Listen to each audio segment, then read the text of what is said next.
Hi, and welcome to the Merryweather Knitting Podcast. My name is Gabriella, and I'm coming to you from my home in Germany, where I'm so excited to chat with you today about knitting and crafting and all that I've been inspired by this week.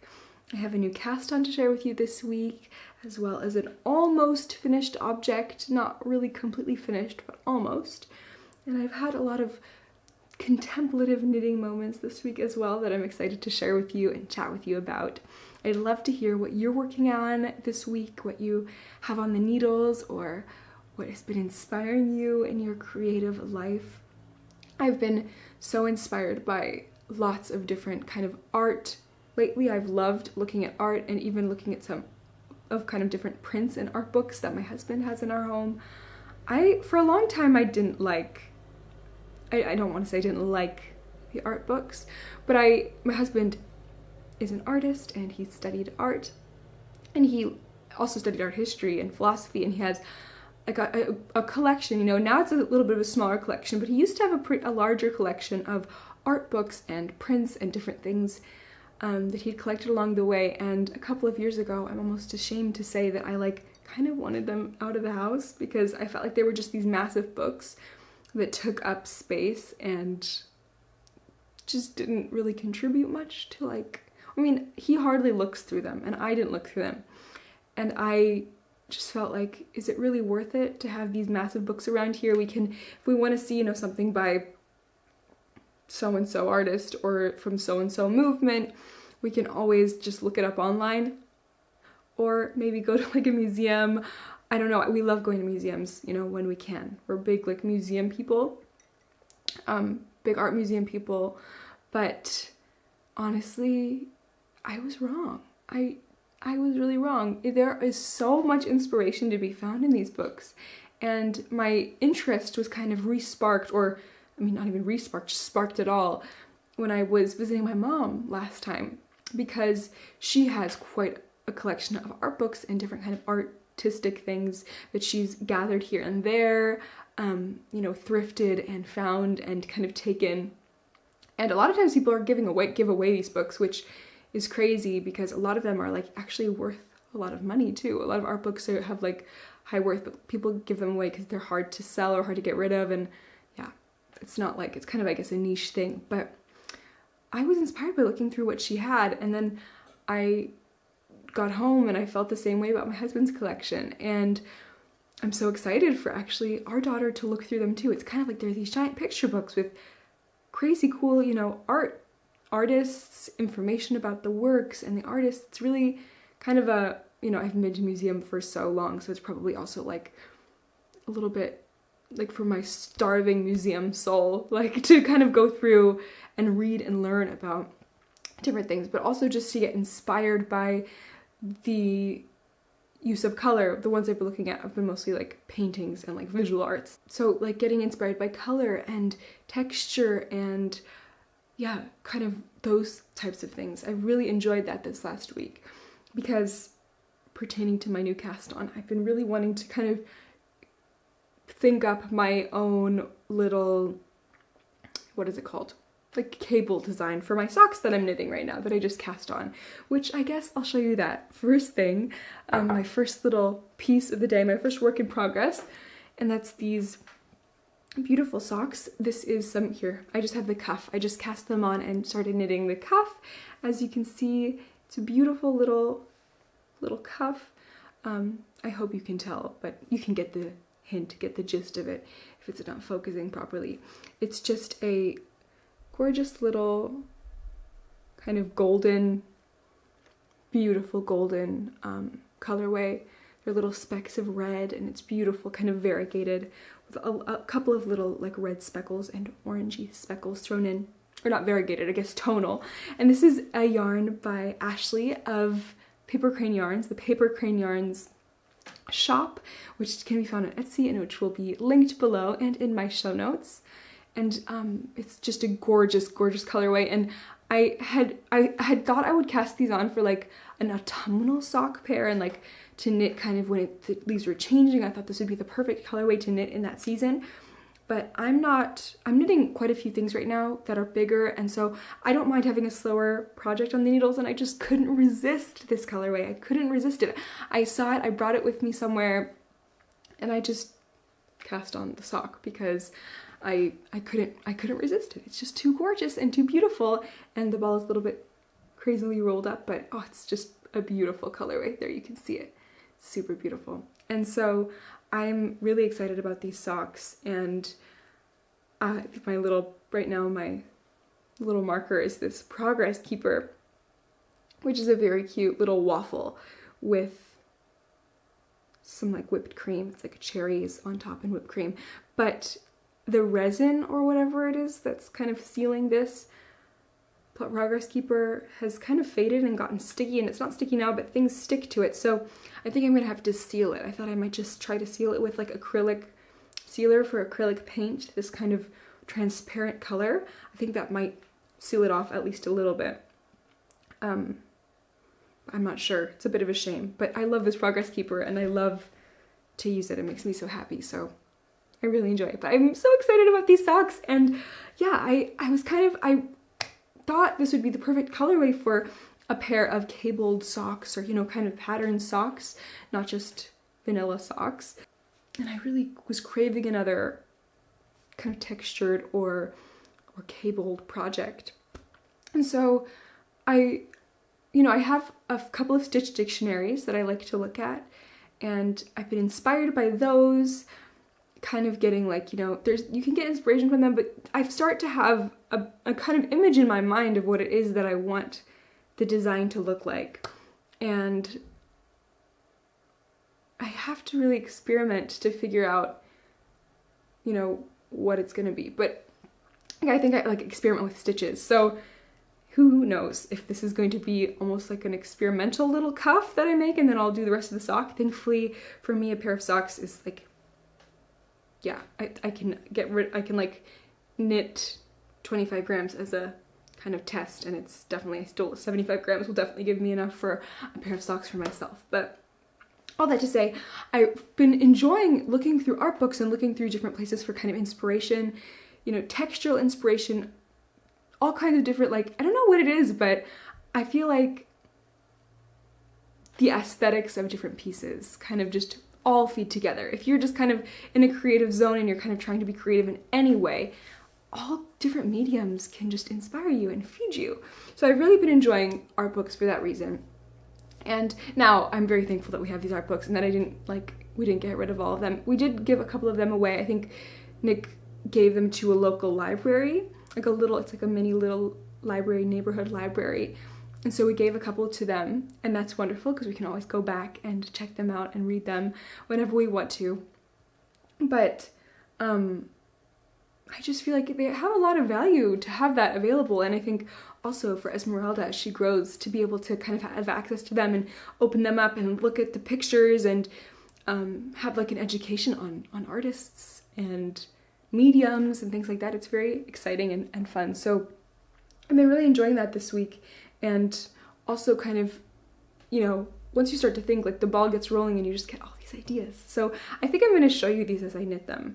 Whatever the motif ends up being, I'll just share them with you along the way, because it's really fun and I want to show you my progress on them. So I've really been enjoying dreaming about that and thinking about that and kind of entering this realm of creating my own, like adding my own twist to things a little bit. You know, it's not like I'm designing like some kind of crazy new thing, but it's just fun to make your own thing up. And so that's what I've been working on. That's my new cast on. The next thing I want to share with you is my almost finished object, as I called it. It is technically like not finished because I still have to do the Kitchener again. Last week I showed you my first baby sock that I knit, and this week I've completed the second sock except for the Kitchener like the toe, finishing the toe off. I think that's just because I have my needle like tucked away, and I always re-put it away every time I use it because I don't want to lose it ever. I have like only a couple. I've lost a few of my darning needles, so I like treasure the ones I have, and I always put them right back where they belong whenever I'm finished. But then it takes me a while to like go get them out, and I just end up not doing it until the moment comes. But yeah, you can see here, this is the second sock, the first little baby sock I knit for my daughter, Esmeralda. There it is. It's kind of funny and silly looking because of this little ribbing around the instep, but I was told that it will help keep it on her foot, so that's very exciting, and I think that's going to be very nice. And it's going to add a little bit of extra texture there, so this little design feature, like accidental design feature, is something that I don't regret it. I think it's okay and it's cool. So that was the first sock. And here's the second sock. You can see the toe is almost finished. Just need to Kitchener the toe. There's the second one. It's so cute, these little mini socks. I can't tell you how much fun they are. Like, if you've never knit a pair of baby socks, you absolutely must. I really, really enjoyed this process because it's just so quick, so satisfying. It's going to be so fun to have a pair to have her wear. And also, I think, like, if you have a little bit of scrap yarn, and maybe you're knitting a scrappy blanket already or something, but maybe the colorway doesn't quite fit the blanket you're knitting, or I don't know, you can always just make a pair of these because they require such a small amount of yarn to make. And these are Toddler Socks. These are from, I think, Basic Toddler Socks is the name of the pattern. I will link it in the show notes. I really love this pattern. It was super useful and wonderful, and it's free, so definitely check that pattern out. It's perfect for that kind of in-between size range, like not quite baby, not quite child, little toddler socks. And it was really a perfect pattern. So I really loved it. Oh, they're so adorable. I didn't match up, I mean, it's a scrap yarn, so I don't even think I would have had enough. Maybe I would have, but probably not. Actually, I definitely would have had enough to actually match these socks up exactly, but I didn't do that. I just kind of let them be wild, and I think because they're for a toddler, it's very fine, very okay.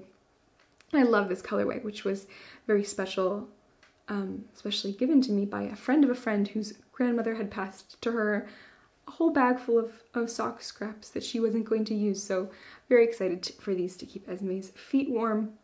And I think these colors are going to match her little wardrobe too very well. I loved dressing her in kind of brown tones and kind of pinks and peaches. These colors are so gorgeous. So yeah, that's my little almost finished object. Probably I won't show them to you next week because I'll Kitchener the toe and then they're finished. But yeah, I really enjoyed knitting those. They were a lot of fun, and I definitely have more little tiny baby socks or kid socks in my future for sure. I have a couple of friends who are expecting babies in the next year, in the next few months, and I think those are really good gifts. I kind of, I don't usually actually gift baby knits to my friends who have babies. I very rarely do that.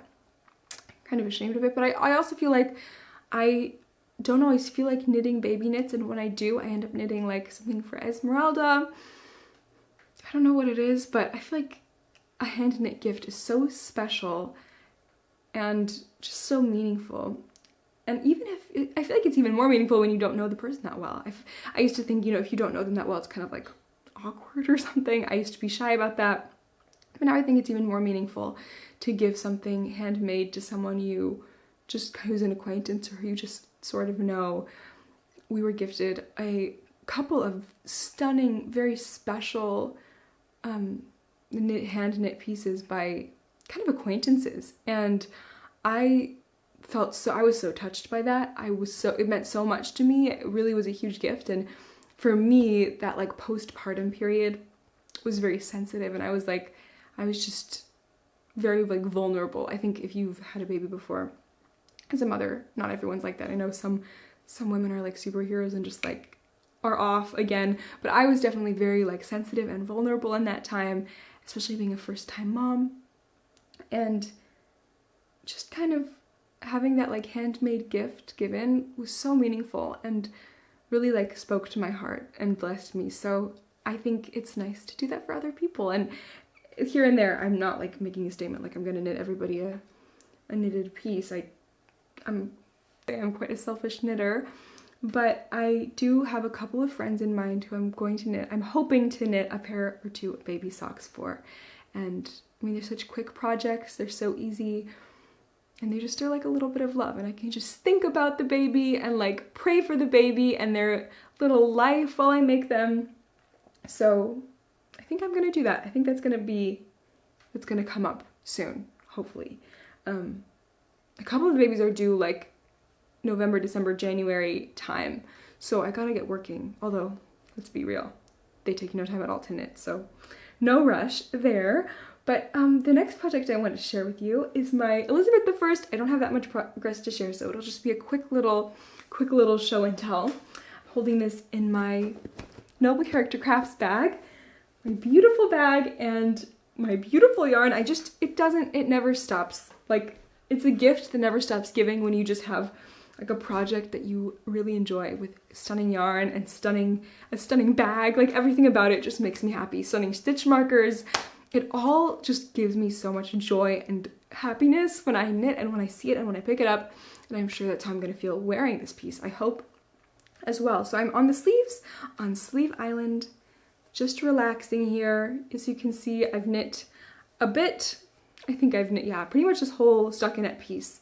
Since we last spoke, I'm knitting them 2 at a time, which I'm really enjoying. I really like this process because I just know once these are finished, I'm done with the major knitting. I do have to knit a neck band, but besides that, it'll be like the major knitting is done. And so I'm really excited about that.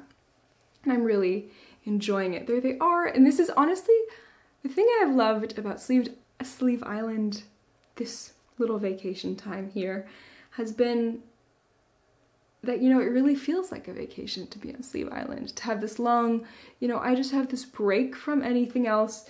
I just have stockinette. You know, there's a little tiny bit of shaping on these sleeves because they are quite dramatic. But besides that little shaping, I'm not doing much more than just knitting stockinette. There's a dart in this pattern too, so there's like a little dart that you have to knit, but it's so simple and so meditative and so mindless that I just really enjoy it. It's kind of a relaxing pause, and I end up just picking this up all the time, kind of, you know, when I don't have much to do, like when I don't need to focus too much on knitting, or I just pick it up and it's so relaxing and lovely. So I've loved this kind of pause and break of long stockinette. I think it's been really fun. And it's also opened up that opportunity for me, I think, with these socks that I've just cast on, to really think and maybe knit a more complex, or not even complex, but a little bit of a more involved pattern design, because I think when I've been knitting, you know, usually if I'm knitting a piece that's got cables or it's a little bit more complicated as far as like, you know, this Elizabeth I, this kind of had cables, there was a lot of shaping. I felt like a lot of times I wanted something else that was stockinette, and that was like, you know, keeping just for those moments where I didn't want to think and I just wanted to knit. But now this has become that. These sleeves have become that for me, so I can kind of have my outlet for my more intricate designs on those socks, which is really a lot of fun. And after I finished this, I've still been thinking a lot about my next project. I've been thinking about what I want to do next, and I still am really looking forward to knitting the Anne of Cleves, which is another pattern from the Tudor Roses book by Alice Starmore, which, if you don't know, I am hosting a knit-along for this book along with 2 other podcasters for the whole year of 2021. We're knitting projects from the Tudor Roses book by Alice Starmore, and it's just very fun. So there's still time. If you'd like to join, please jump in. It's so much fun to see the projects, and I know Bella of 100 Acre Wool has completed like the back piece, I think, of her Anne Boleyn pattern that she's knitting from this book for the knit-along, and it's so gorgeous. It's insanely stunning. The colors she chose are just out of this world. So I can't say that enough, but it's really like all of these patterns from this book are so extraordinary that when I see them, I can't get over them. So you should definitely look at all the beautiful patterns on Instagram. There's a hashtag Tudor Roses KAL that you can see all the people have knit, the colorways they've used. I've definitely been so inspired. But after this Elizabeth I pattern, I really want to cast on the Anne of Cleves, in my last episode, I shared with you the yarn I'm hoping to use, and I shared with you the swatches that I had knit. And I thank you so much to those of you who kind of gave me feedback on the sizing and the gauge.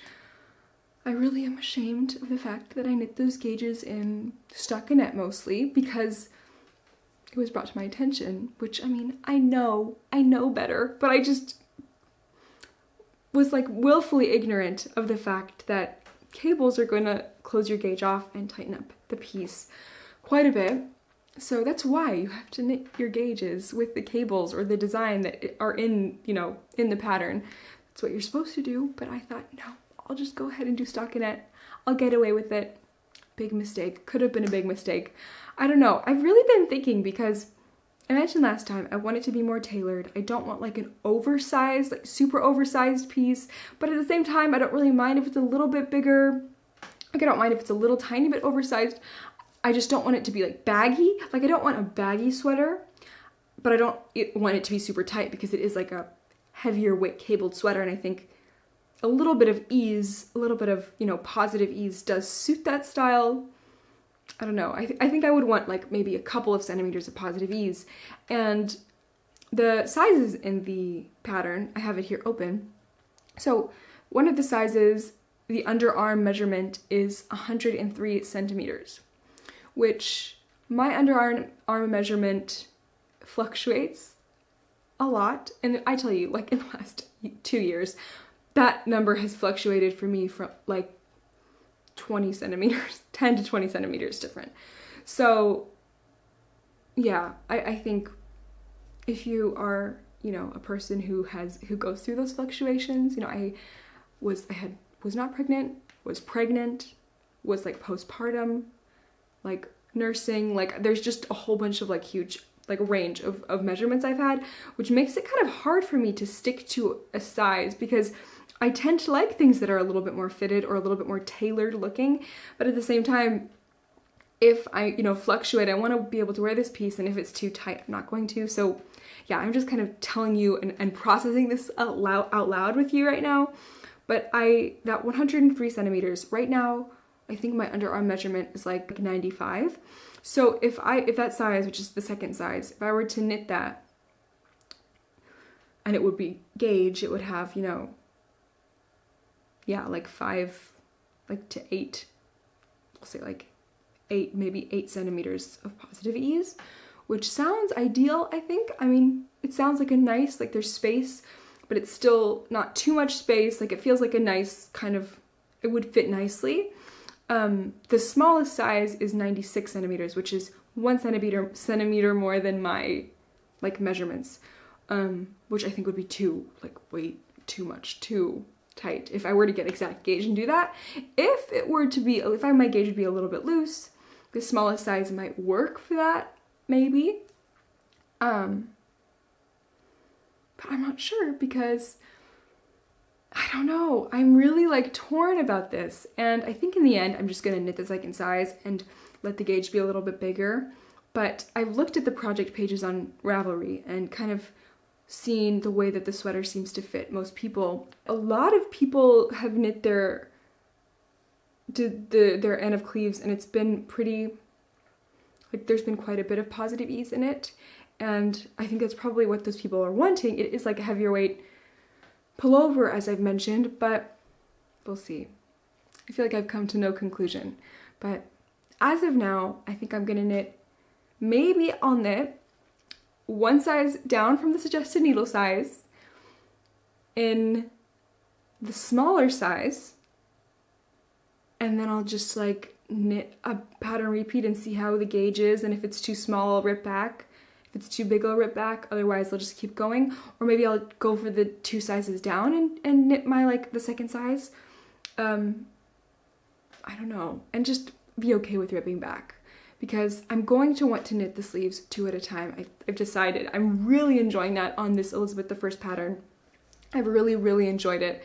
And so because of that, I think I'm going to want to do that for this next piece. All of this pattern is also knit in pieces. So if I do that though, then I feel like knitting a sleeve as a gauge swatch won't be as practical. So I'm gonna do, I think I might just cast on the sweater, knit the bottom part of the sweater, see how the gauge turns out, and if it's really too tight or too small or too massive or something, then I'll just be okay with ripping back, which I don't like ripping back, but at the same time, I could just knit another swatch. That would be an easier solution. But I really want to cast that piece on. At the same time, I want to finish the Elizabeth I first, so I don't know. I feel like I've been rambling about this way too long, but those are my thoughts with that pattern. I'm really excited to knit it. I'm really excited to have it. So we'll see. I can't wait for it, and you'll follow along with me. You'll be with me, I hope, along the way to see what really ends up happening with that piece. But anyway, that's all I have to share with you knitting-wise today. We are experiencing a very cozy autumnal August this year. It's raining right now. It's cool. It almost is like kind of wild, like how cold and hot it gets. Because it's a couple of days it's really warm, and then it gets pretty cool. Like right now I'm looking out the window and I see my neighbor who's wearing like a puffer jacket outside. I think it's like 15 or 16 degrees Celsius right now. So it's not cold, but you know, it's not warm. I would say it's not like hot at all. It's definitely like a different kind of an August than we had last year, for example, but I'm enjoying it. I mean, as a knitter, I'm so enjoying it. I love warm weather and I love the summertime, but I also just love cold weather and love being all cozied up. I love the evenings when I just crack the windows and light a candle and just sit and knit, or you know, listen to music or read. This week I've been really enjoying kind of reading, and I'm thinking about like Nick and I'm really trying to convince Nick to listen to an audiobook with me this autumn. And rather than like watching a TV show, because we've been watching the show Mad Men for like months. We watch a couple episodes a week, and honestly, I think we're in the last season or the second to last season, but I'm so ready for this show to be finished. I'm just tired of it. I don't like it right now. I don't really like how it's ending up. It's a really good show. I really like the show. Like, it's really well written, and as any long-running show, there's like ups and downs to it, but I really do enjoy this show. But right now I feel like I've had enough and I just want to finish it. I want to have it over with. It sounds so awful, but like I do want to finish the whole thing, but I kind of want to move on from it. And instead of watching another TV show together, I think it would be so fun to listen to an audiobook together, because mostly I listen to audiobooks like on my own. When I'm cleaning or when I'm like home alone, I like to listen to them. But I think it would be fun to listen to one like together and like cozy up. I don't know, I think it would be really fun. So I'm trying to convince him to do that. I have to find one that he'd really enjoy, and then it might work, because yeah, I have my tastes and he has his. I love fiction, and he reads fiction quite rarely, but there's so much good fiction. I feel like if you just step into that world, there's so many good books, and like always constantly new books, new novels, and oh my gosh, I would love if he just joined me and listened to one. But he loves like other books and philosophy and things like that, so, which is also cool. And I do like listening with him to things like that, you know, philosophy or that kind of world, but in the evenings, I'm just too tired for that. I like want to chill. I want to like be wrapped up in a story, and I feel like story is philosophical anyway. One more thing which I wanted to share with you, which blew my mind, but I know that a lot of people are gardeners who are knitters. I'm not really a gardener because we have an apartment, and I do on our balcony have like a raised flower bed, or not flower bed, like a raised bed, and like a couple of little, what do you call them? Like window pots things, like, you know, like little squares, rectangles, like pots kind of that are hung outside. So I have like 3 ones that are like this big, that are pretty big. And then I have like this little raised bed, which fits in on our balcony. And I like to plant herbs in there. And like 2 years ago, I planted a tomato in our raised bed. This year I've done very little, just a couple of herbs, because we were gone and I didn't want to do a whole bunch of things there. So it's just a little tiny herb garden, mostly for me, like little, you know, place for my herbs. But suddenly, I don't know how, there's a tomato plant growing in my raised bed, which I've completely neglected. This raised bed. It just has like thyme, which is so hardy and just comes back. I don't have to do anything. That thyme just grows and I just use it. But I'm absolutely like blown away at the fact that a tomato plant has grown. Has this ever happened to anyone? That a tomato plant just, I don't know if it like self-sowed from like 2 years ago, if that's possible, or what happened there, but there's just this little tomato plant that's growing up and it's blooming and it's, you know, going to bear fruit, I think and hope, but you can clearly see that, you know, something's coming. I don't think it's going to give me too many tomatoes, but even just like a tomato or two, I'm amazed. And I'd love to hear from my gardening friends if you have ever had that happen or if that's like normal or not. I have no idea. I'm a complete novice and I kind of just go along with things and just do them, and I want to learn more. One day, if we have a home like with a garden, I definitely want to have like a vegetable garden and like a big herb garden and chickens and like goats. I would love to have a little farm, but in our apartment, I do what I can with our balcony, and shamefully I'm not like that well versed, or that I don't know that much about it. So let me know if that's normal or if that like happens, because I was blown away by it and I still am blown away by it, and I love it. I'm so excited for these tomatoes. That's all I have to tell you and share with you today. I've chatted a lot and spoken a lot. If you're still with me, thank you. I'm so glad that you stuck around. I can't wait to see you again next week for another episode. Until then, take care. If you want to find me somewhere else, you can find me on Instagram at Merryweather Knitting. That's my Instagram username.